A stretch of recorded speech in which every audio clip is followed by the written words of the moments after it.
Assalamualaikum warahmatullahi wabarakatuh. Shalom. Perkenalkan, nama saya Melani Ode dengan NIM 2024340111. Di sini saya akan menjelaskan materi tentang tantangan pemilu pada masa Orde Baru. Jadi teman-teman, perlu teman-teman ketahui, tantangan yang dihadapi pada masa Orde Baru ada beberapa tantangan. Untuk itu saya akan menjelaskan pada slide berikutnya. Jadi teman-teman, pemilihan umum merupakan sarana pelaksanaan kedaulatan rakyat yang bertujuan memilih wakil rakyat dan memimpin negara secara demokratis. Dalam sistem demokrasi, pemilu harus dilaksanakan secara langsung, umum, bebas, rahasia, jujur, dan adil agar rakyat dapat menentukan pilihannya tanpa tekanan dari pihak manapun.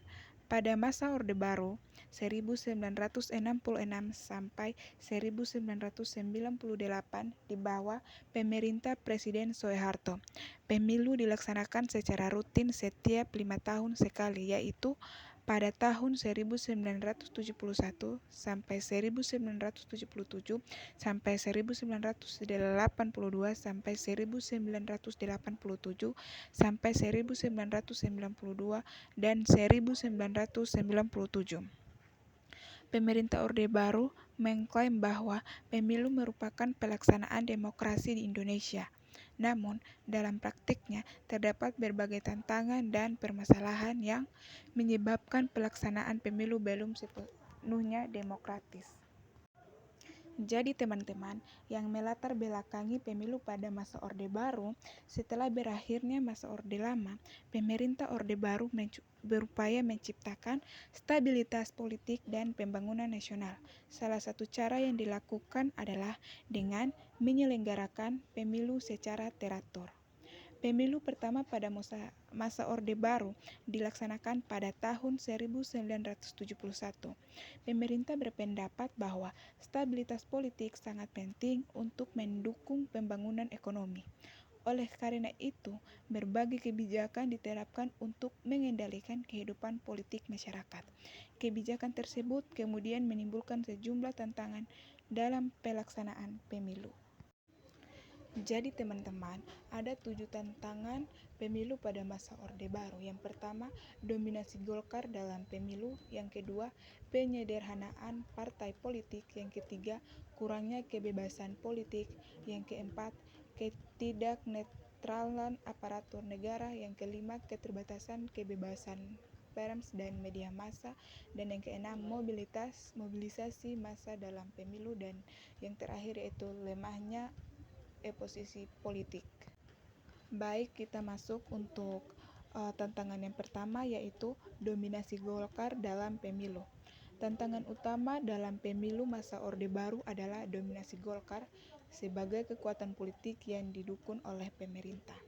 Golkar merupakan dukungan yang sangat besar dari aparat negara, pegawai negeri sipil, serta berbagai organisasi kemasyarakatan yang dibina pemerintah.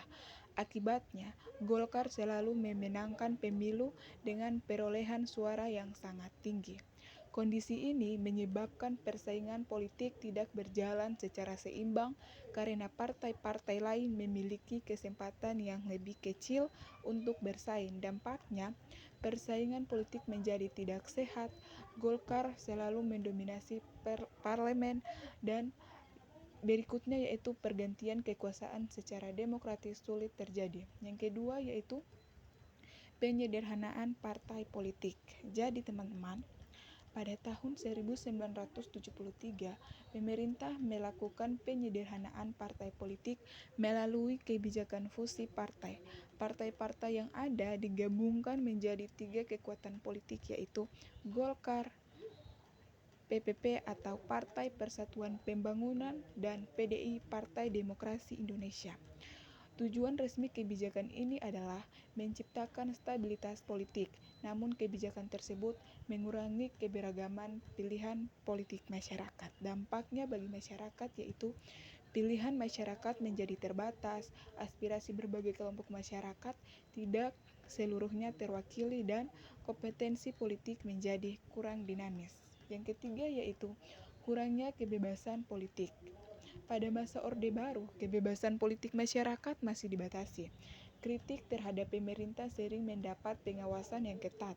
Aktivitas politik mahasiswa, organisasi masyarakat maupun kelompok oposisi sering dibatasi apabila dianggap mengganggu stabilitas nasional. Dampaknya bagi masyarakat yaitu masyarakat kurang bebas menyampaikan pendapat, kritik terhadap pemerintah sulit berkembang, demokrasi tidak berjalan secara optimal. Dan untuk yang keempat yaitu ketidaknetralan aparatur negara. Jadi, aparatur negara seperti pegawai negeri sipil dan pejabat pemerintah sering diarahkan untuk mendukung Golkar. Dalam beberapa kasus, dukungan terhadap Golkar dianggap sebagai bagian dari loyalitas kepada pemerintah. Dampaknya, pemilu tidak berlangsung dalam kondisi persaingan yang setara. Kepercayaan masyarakat terhadap netralitas pemerintah berkurang dan prinsip keadilan dalam pemilu menjadi lemah. Dan yang kelima yaitu keterbatasan kebebasan pers dan media massa. Jadi, media massa memiliki peran penting dalam memberikan informasi politik kepada masyarakat. Namun, pada masa Orde Baru, media berada di bawah pengawasan pemerintah. Pemberitahuan yang dianggap mengikuti perintah dapat dikenai pembatasan, bahkan pencabutan izin penertiban. Dampaknya bagi masyarakat yaitu informasi politik yang diterima masyarakat menjadi terbatas, masyarakat sulit memperoleh sudut pandang yang beragam, dan pengawasan terhadap pemerintah menjadi kurang efektif. Dan yang keenam yaitu mobilisasi massa dalam pemilu. Jadi, partisipasi masyarakat dalam pemilu memang tinggi, tetapi sebagian partisipasi tersebut terjadi karena adanya mobilisasi dari pemerintah maupun aparat. Banyak masyarakat mengikuti kegiatan kampanye dan pengungutan suara karena adanya dorongan dari lingkungan kerja dan institusi tertentu. Dampaknya, kebebasan memilih menjadi kurang maksimal, partisipasi politik belum sepenuhnya lahir dari kesadaran pribadi, dan demokrasi prosedural lebih menonjol dibandingkan demokrasi substantif. Dan yang terakhir yaitu lemahnya oposisi politik.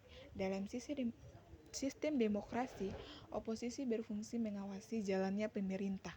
Pada masa Orde Baru, peran oposisi relatif lemah karena kurangnya gerakannya terbatas. Partai-partai di luar Golkar memiliki keterbatasan dalam mengkritik kebijakan pemerintah. Dampaknya, pengawasan terhadap pemerintah kurang efektif, kebijakan pemerintah jarang mendapat koreksi dari pihak luar, dan kekuasaan menjadi sangat terpusat. Jadi teman-teman, ada dampak positif dan dampak negatif pada pemilu masa Orde Baru terhadap kehidupan politik. Pelaksanaan pemilu pada masa Orde Baru memberikan beberapa dampak bagi kehidupan politik Indonesia, yaitu dampak positif untuk yang pertama, satu, stabilitas politik relatif terjaga, kedua, pemilu tetap dilaksanakan secara berkala setiap 5 tahun, dan yang ketiga, program pembangunan dapat berjalan dengan lebih terarah. Dampak negatifnya, demokrasi berkembang secara terbatas, kekuasaan terpusat pada pemerintah dan Golkar, kebebasan politik masyarakat berkurang, persaingan politik tidak berlangsung secara adil, dan munculnya ketidakpuasan masyarakat terhadap sistem politik yang berlaku. Selanjutnya yaitu berakhirnya Orde Baru. Berbagai tantangan dalam kehidupan politik ditambah dengan krisis ekonomi pada tahun 1997 sampai 1998 menyebabkan munculnya gerakan reformasi. Yang pertama, mahasiswa dan masyarakat menuntut demokrasi yang lebih terbuka, kebebasan berpendapat, pemilu yang jujur dan adil, penghapusan praktik-praktik politik yang tidak demokratis. Jadi, pada tanggal 21 Mei 1998, Presiden Soeharto mengundurkan diri dari masa Orde Baru. Berakhir Indonesia kemudian memasuki era reformasi yang membawa perubahan besar dalam sistem pemilu dan kehidupan demokrasi. Jadi kesimpulannya, pemilu pada masa Orde Baru merupakan bagian penting dari kehidupan politik Indonesia. Meskipun dilaksanakan secara rutin setiap 5 tahun, pelaksanaannya menghadapi berbagai tantangan seperti dominasi Golkar, penyederhanaan partai politik, keterbatasan kebebasan politik, ketidaknetralan aparatur negara, pembatasan media massa dan mobilitas pemilih, dan lemahnya oposisi. Tantangan-tantangan tersebut menyebabkan kualitas demokrasi belum berkembang secara maksimal. Kondisi ini akhirnya mendorong lahirnya reformasi 1998 yang membawa perubahan menuju sistem pemilu yang lebih demokratis, jujur, dan adil. Baik teman-teman, terima kasih. Mungkin itu saja yang dapat saya sampaikan. Lebih dan kurangnya saya mohon maaf. Wabillahi taufiq walhidayah. Wassalamualaikum warahmatullahi wabarakatuh.